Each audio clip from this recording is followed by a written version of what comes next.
really think you can win?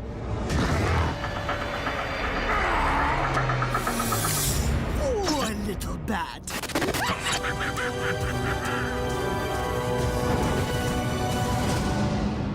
I love video games. I've played so many of them and I own so many of them, but some of the biggest video games of all time, some of the most popular ones that I hear mentioned over and over and over again, I've never played. And something I really want to do in 2024 is to go back into the backlog and play a bunch of these iconic video games that I've just never got around to playing yet. And with the Suicide Squad coming out very, very soon, I thought this was the perfect opportunity for me to finally try Batman Arkham Asylum.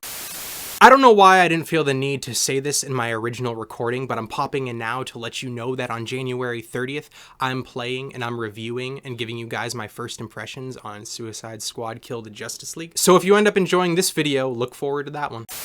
I was scrolling through the PlayStation Store during one of their very common sales, and I saw that the Batman Arkham Collection, I believe it was called, it has Batman Arkham Asylum, Batman Arkham City, and Batman Arkham Knight. It was on sale for $5.99. $5.99 for 3 games. Of course I bought it. But me being a physical collector, even though I bought it digitally, and even though I'm playing the digital remaster on my PlayStation 5, I still went to the store and I bought a used copy of Batman Arkham Asylum on PS3 just to have a physical representation of it in my collection. But anyway, in this video, I'm gonna document my experience playing Batman Arkham Asylum for the very first time in 2023. A little bit about me before we get into this video. I am not a Batman fan. I am not a Batman fanatic. I love a lot of superheroes. I respect a lot of superheroes. I respect Batman, but I've never been a Batman fan. I've barely liked the Batman movies. I've barely liked the character. Not that I think there's anything wrong about Batman or his rogues gallery or his universe or the storylines around Batman. Just something about him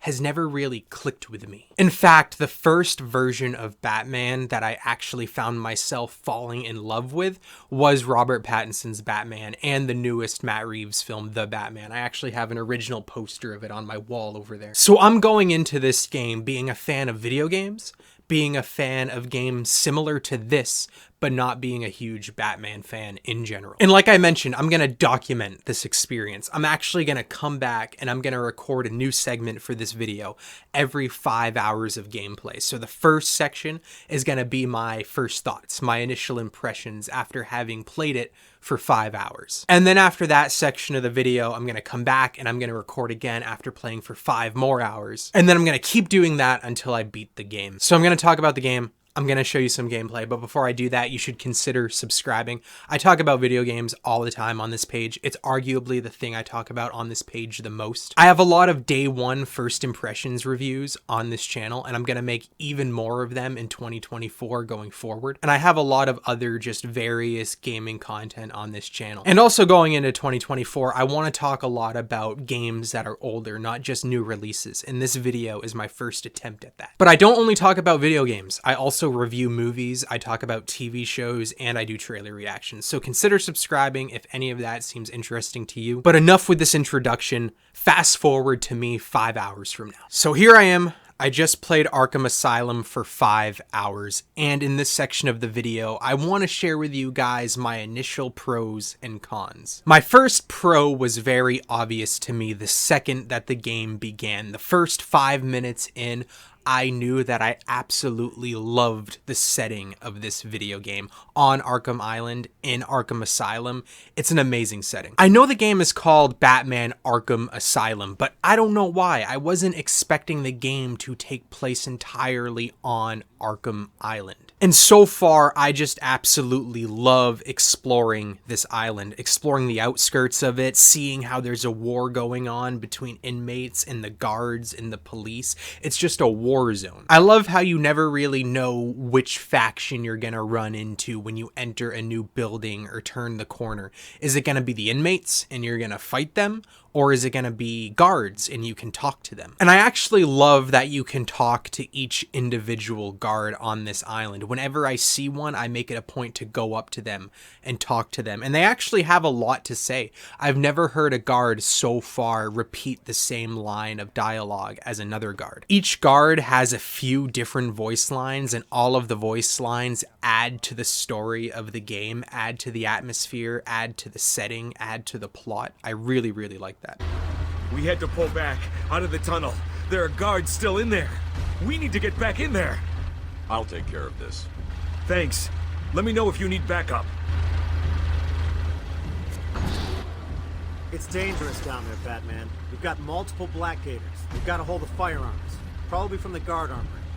Thanks for the concern, officer. But it'll take more than guns to stop me. One thing I also like about exploring this island is you start to realize that there's a lot of collectathon aspects. There's the chattering teeth that you can destroy with the Batarang, and then there's the Riddler trophies littered throughout the island, and when you pick them up, Riddler actually talks to you. Which, I like the concept of this. I feel like it could be better in execution. The collectathon aspects do feel a little bit dated, even for a game that came out in 2009, but I still like it, and it gives me a very nostalgic feeling while playing through it. But my initial impressions were very, very positive. Again, I loved the setting. I loved the art design. I loved the color palette. I loved that it was raining outside. Everything about this game highlights the aspects of the Batman universe that I love the most. But the game really, really got going for me when I entered the first facility after the first facility that you're in. And that's the medical facility. And right when you enter it, you're introduced to Scarecrow as a villain. And again, for some reason, I just wasn't expecting this. Looking back on it, it feels kind of obvious that of course this game was going to have a bunch of Batman's villains in it, but I just wasn't expecting to see another villain right off the bat. And I thought that each facility on the island would basically be controlled by a different Batman villain, and I loved that idea. Each building could have its own unique vibe and theme and introduce different gameplay mechanics unique to that location and unique to the villain that's controlling it. But right after I'm introduced to Scarecrow, I found myself suddenly fighting Bane, and then right after that I left the medical facility. So I guess that concept isn't going to happen,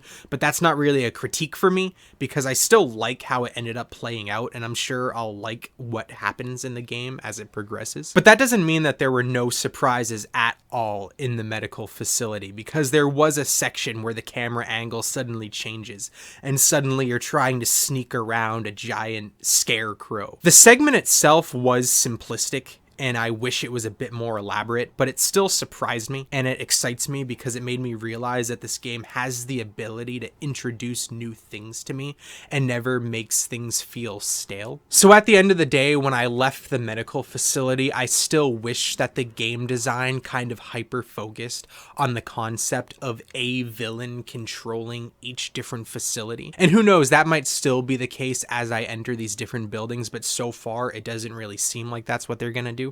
And I kind of wish that's what they were doing. But again, that's not really a critique for me because it's not what the game was trying to do, at least not yet. And I still liked how it played out. But the surprises didn't stop there, because right after I left the medical facility, we learned that Batman actually has a Batcave located on Arkham Island, and you go to it. And when you get there, you get the Batclaw, a brand new gadget. And the Batclaw not only introduces a new mechanic for combat, but it's also used as a mechanic to access new areas on the island that you didn't have access to before. And that's one of my favorite things that a video game can do, when it hyper utilizes the assets that it has. I love games with smaller, dense maps and areas where instead of introducing all new locations all the time, they repurpose the areas that we've already seen.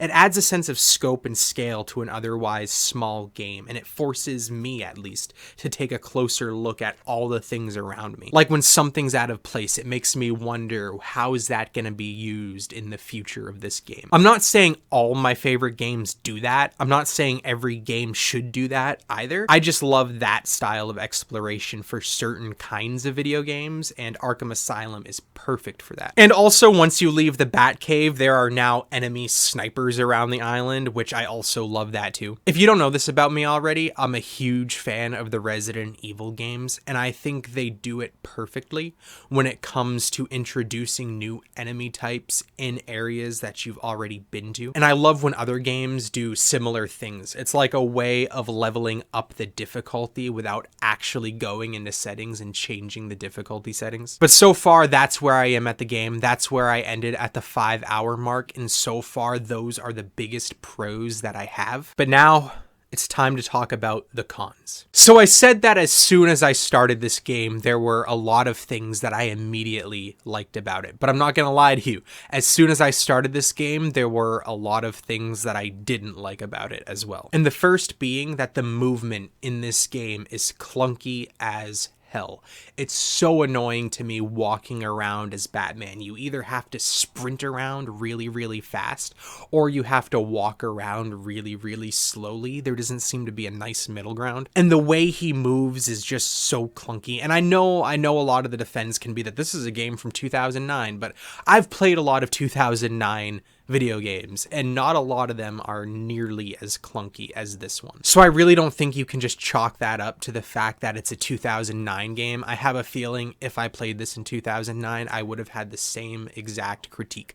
Movement is so clunky and so annoying to me. And the combat, it's easy as hell for the most part. I really, really wish it was more difficult than it is so far. Full disclosure though, I did choose to play it on its medium difficulty setting. I don't remember what it was called. I think probably just normal. But even for a game on the normal difficulty setting, it feels like a toddler could defeat this game and beat every enemy in this game. It's genuinely disappointing to me sometimes. And one of the things I was most excited to experience in this game going into it was the combat, because I've been a fan of a lot of video games where the combat was clearly heavily inspired by this game. I remember playing Shadow of Mordor back when it came out, and I remember everyone saying that it was clearly inspired by the Batman Arkham games combat. And I can see why that is clearly the case, but Shadow of Mordor does it far better in my opinion. And so does the Mad Max video game. I played that game. I didn't love it, but the combat in that game was pretty fun and a lot better than it is here. At the end of the day though, that's not a huge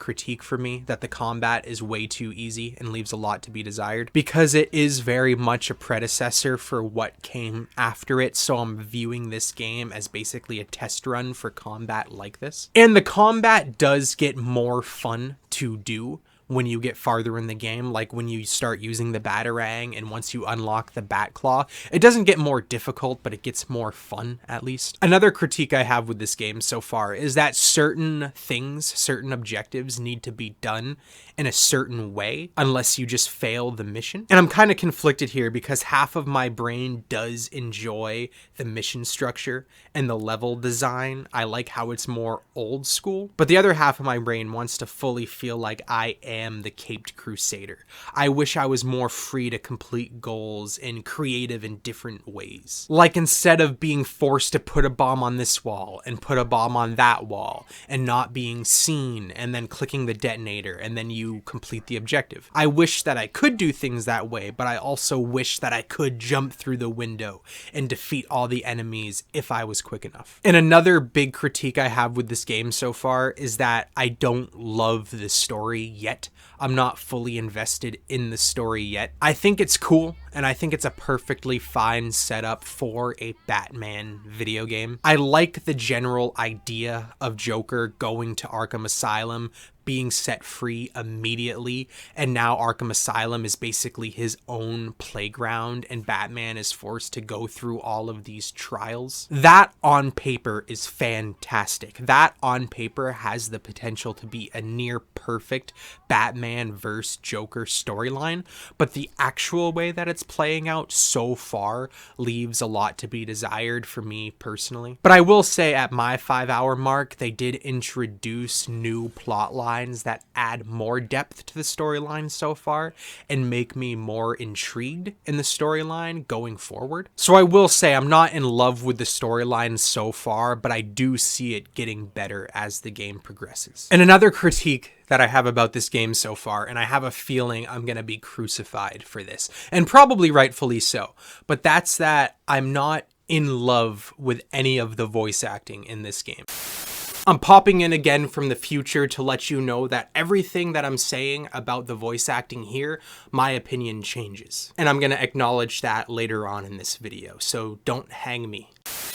I know Kevin Conroy is so important to so many people, and he's doing what he should be doing perfectly well. Don't get me wrong, I'm not hating on the voice performance. For this style of Batman, for this version of the character, he's doing his job perfectly. But there's a reason that I've never been a huge fan of Batman in general, and that's because I've just never connected with the character. And a big reason for that is his stoic appearance, the way that he carries himself, his stoic like way of speaking. And that very much is the case in Batman Arkham Asylum so far. And I'm not loving it, but again, don't get me wrong, I understand why people are loving it. And also, I love Mark Hamill. I know people consider Mark Hamill to be arguably the best Joker of all time. And again, for this style of the character, for this version of the Joker, he's perfect. Like, I acknowledge that he's perfect in this role. I acknowledge that practically everyone is perfect for this version of their respective characters. But just something about this universe, this world, these characters, these versions of the characters, again, it just doesn't click for me personally, even though I want it to. But with that being said, I do find the voices growing on me the more that I hear them. When I first heard Kevin Conroy speak as Batman, I didn't really care for it, like I mentioned. But as the game progresses, as more plot elements emerge, I get excited to hear what he has to say next. Anyway, that's it. That's my initial thoughts for the first 5 hours of the game. But now let's fast forward to the point where I put 5 more hours into the game. See you there. Well, look who's discovered our secret lab. Since you've made it this far, let me show you what I've cooked up. So here I am after another 5 hours of gameplay. I'm now 10 hours into Batman Arkham Asylum, and with these 5 hours of more gameplay, I have more pros, but I also have more cons. I'm actually going to get into my cons first because, again, my overall experience is positive, and I want to end this section with the positivity. But let me get into my cons first. In this section of gameplay, I went through and I completed the Arkham Mansion, the prison, and then the botanical gardens. I put completed in quotations because I'm sure I'm going to return to those locations at some point. But I will say right off the bat, I found myself being a bit disappointed as I went to these locations and as I completed them, because they didn't feel as unique from each other as I hoped that they would. The way that you transverse them, the combat sequences in them, they felt very similar. And I was surprised at how short it was, how quickly you make your way through these locations. There are some differences though, don't get me wrong. The biggest differences that I noticed was that each location incorporates whatever your newest bat gadget is. For example, in the Arkham Mansion, you use the Batclaw a lot, and then in the botanical gardens, you use the line launcher. But I'm starting to see similarities and rehashed things a lot more frequently than I personally enjoyed.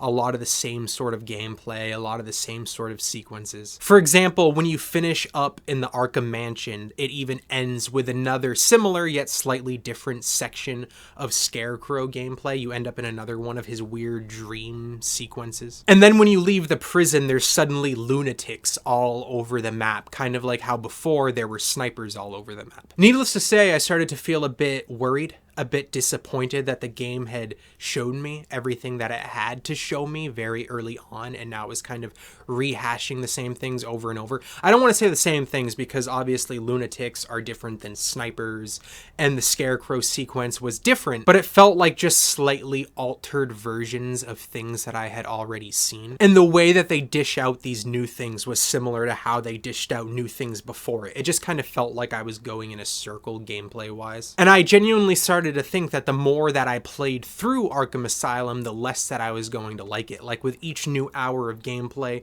the lower and lower and lower my overall opinion of the game was. But luckily that wasn't the case for long because more pros did start to pop up. And like I mentioned before, I do have more pros here than cons. Now I want to talk about the pros. The first pro being the story. The story is actually picking up for me, and I find the story to be more interesting now than I did in the first 5 hours of gameplay. I'm not gonna lie to you, it's not the most exciting or interesting storyline that I've ever experienced. I'm not sitting here at the edge of my seat, biting my nails in anticipation for what's going to happen next narratively, but the story beats that are being given are better and far more entertaining in my opinion than the previous story beats. Some spoilers here, obviously, but you find out that Dr. Young was actually helping Joker create these Bane-like soldiers, and then you track her down, and when you find her, she blows up, and I don't know why, but I found that sequence hilarious. And then you end up needing to rescue the warden, and you follow his trail to the prison, and it's when you get to the prison that you actually get more one-on-one time with Harley Quinn. She's kind of putting you through these obstacles, and I really enjoyed that sequence. And at the end of the prison, you actually capture Harley Quinn and you lock her up, which I'm personally happy with that because, don't get me wrong, I don't dislike Harley Quinn, but I like a lot of the other villains a lot more, and I hope that with her being locked up, more of the villains have a chance to shine and have their moment in the story. But narratively, the game really, really picks up for me when I get to the Botanical Gardens, because it's here when you actually get face-to-face, one-on-one time with the Joker. Not a lot of it, but some of it, because before in the game, except for the intro, you just saw him in monitors and screens, and you would hear his voice on loop. But here you actually see him in person, and for the first time, you get to see the Bane-like soldier things that he was creating, and you fight the first two of them. But also when you get to the Botanical Gardens is when Poison Ivy really starts to become a character, and I really, really, really like Poison Ivy so far. I actually think in the very limited amount of time that I've seen her so far, she's my favorite villain in the game so far. I really like the voice acting for her. I like the design, just her presence, her aura, I really, really enjoy. Actually, her and Scarecrow are definitely my two favorite villains in the game so far. The two of them I like a lot more than Joker and Harley Quinn. And I have no idea if I'm in the minority there or not, so let me know in the comments what your favorite villain in Arkham Asylum is. But narratively, I just finished up the Botanical Gardens, and now I'm on my way to go find Killer Croc, and that's where I ended so far. But that's not where my pros stop so far, because I have a lot more pros now in the gameplay department as well. I already enjoyed, for the most part, the moment-to-moment combat,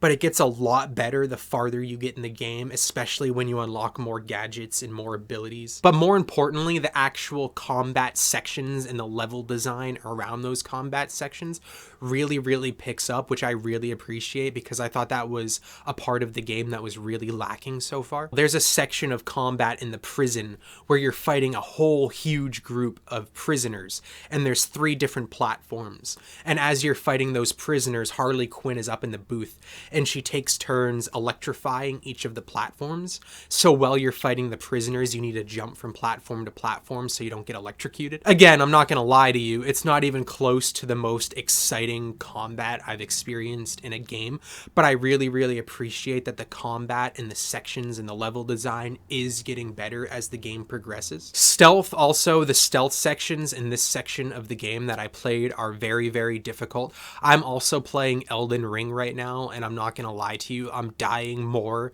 in this game in the stealth sections than I am in Elden Ring. However, I think that might just be a me problem because no matter how long I play through Arkham Asylum, I cannot get over how clunky the game is, and it's really messing with my ability to do stealth properly. But anyway, that's my thoughts after playing the game for another 5 hours. Now I'll talk to you when I have played the game for 15 hours total, which might be the end of the game because I think the game is around 15 hours long.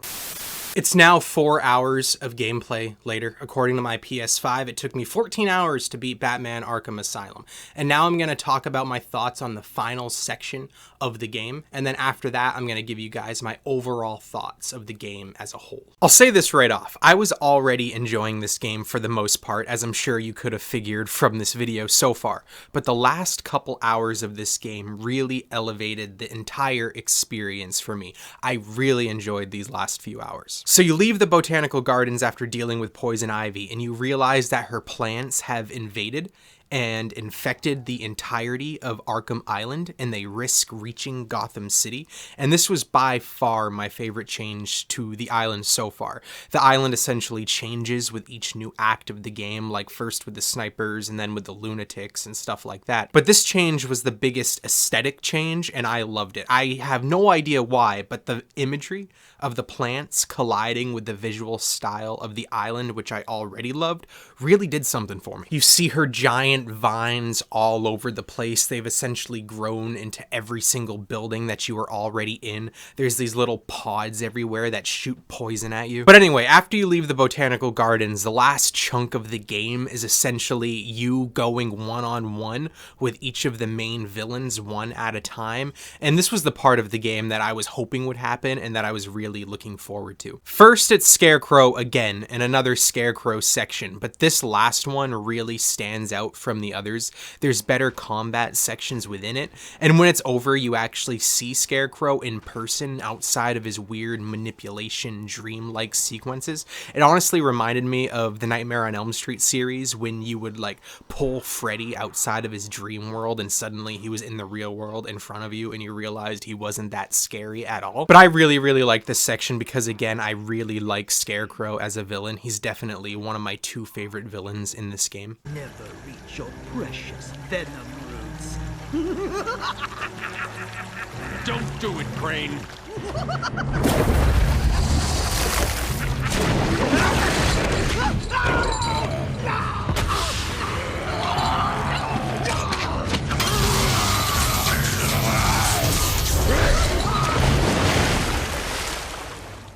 But immediately after that, we get our first and only true encounter with Killer Croc.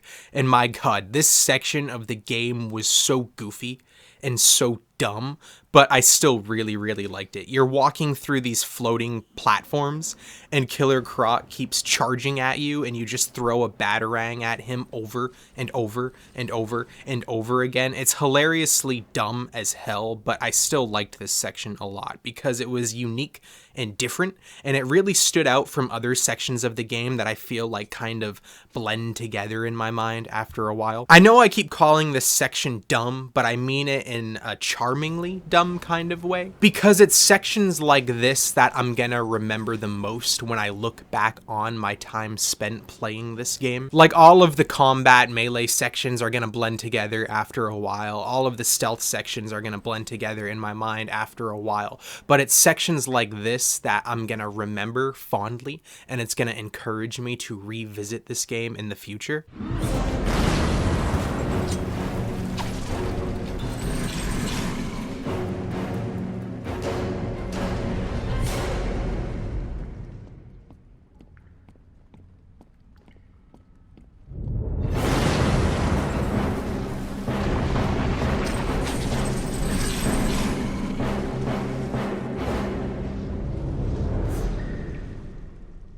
Then after that, we go back to the Botanical Gardens where we get a really cool boss fight with Poison Ivy. And this was definitely my favorite and by far the most unique boss fight in the game. I wouldn't say by any means it's a great boss fight when it comes to the grand scope of video games in general, but for this game it really stood out. It reminded me of a few different Resident Evil boss fights actually, especially the Salazar boss fight from the original Resident Evil 4.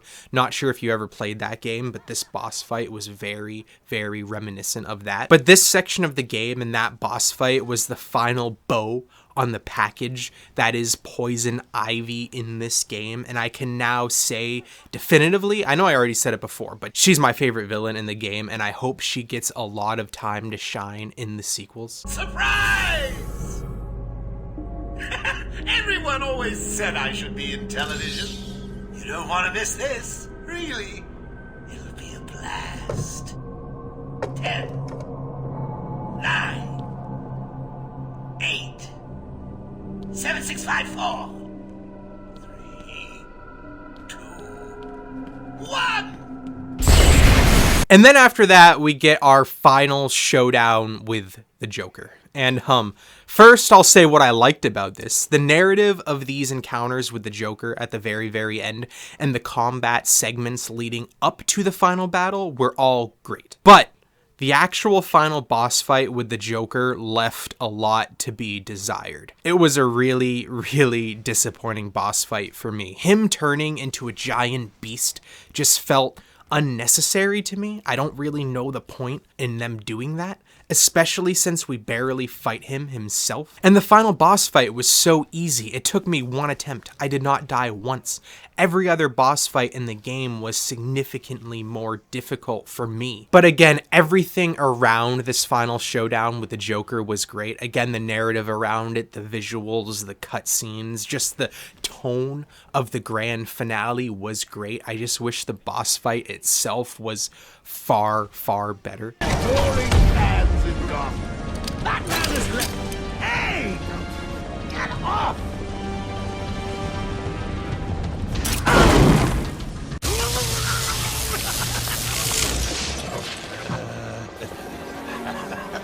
And now it's time to give you guys my final thoughts on Batman Arkham Asylum. And again, I want to start with the negatives. I feel like this video was positive overall, as it should be, because my thoughts on the game are positive as a whole. But I'm not going to lie to you. I have a lot of critiques with this game, and I want to make sure that I mention them here. The first being me doubling down on something that I said earlier, and that's that the movement in this game, I absolutely hate. I haven't played a game this clunky when it comes to just the core movement in a very, very, very long time. And unfortunately, it is an aspect of the game that does bring down and lower my overall experience, because movement is something you have to do all the time. Whether you're doing stealth, whether you're doing combat, whether you're exploring, you have to be moving. Next, I want to talk about the boss fights. I did enjoy the boss fights for the most part. However, I wish when it came to the combat in those boss fights and the way that you defeated each boss was a bit different, and they felt different from each other.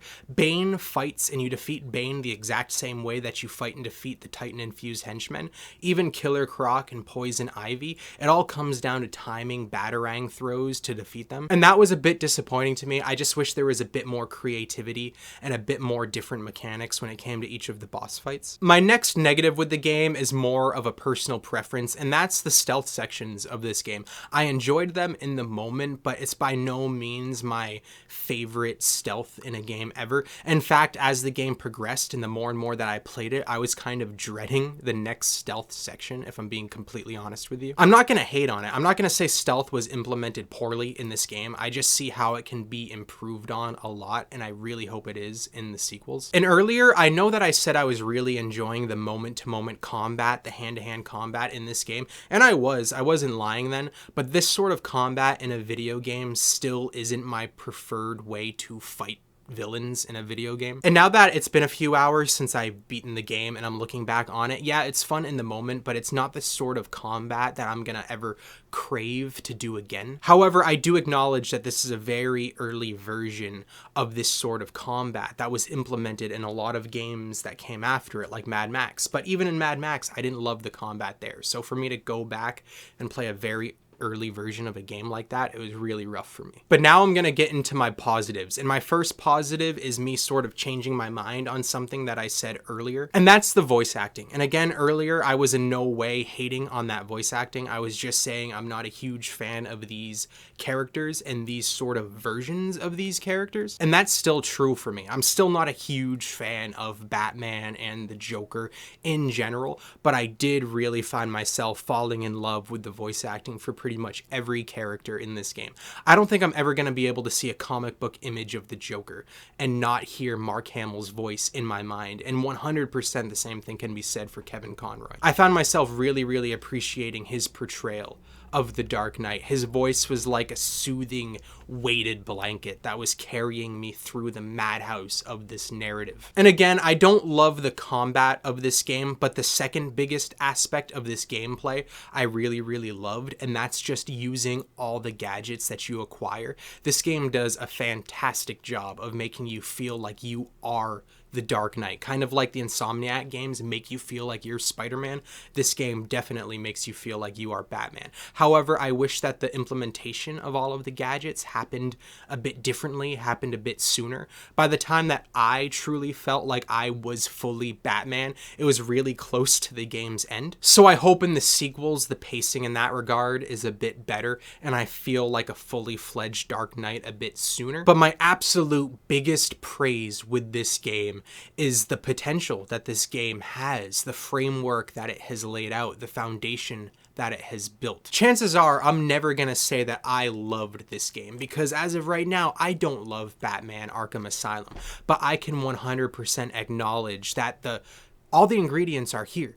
I have a very strong feeling that the sequel can improve on this game in pretty much every single way. And the foundation that it has built is so strong that if a sequel really, really builds upon it in the ways that I want it to, and the ways that I think it can, there's a very strong chance that Batman Arkham City could end up being one of my favorite games of all time. It honestly reminds me of the Uncharted games. Again, I played Uncharted 1 for the first time in 2020, and when I played that game, I didn't love it. I wouldn't say Uncharted Drake's Fortune is a fantastic game. I would never say that. But I knew that the framework was there. And then when I played Uncharted 2 for the first time, it ended up being probably one of my favorite games ever. I think the same exact potential is here for Batman Arkham City. But anyway, there you have it. That's my final thoughts on Batman Arkham Asylum. That was me playing the game for the first time. Thank you for watching, especially if you watched this far. And again, on January 30th, I'm going to be playing and I'm going to be reviewing Suicide Squad Kill the Justice League. Once again, consider subscribing, and thank you for watching. Yeah,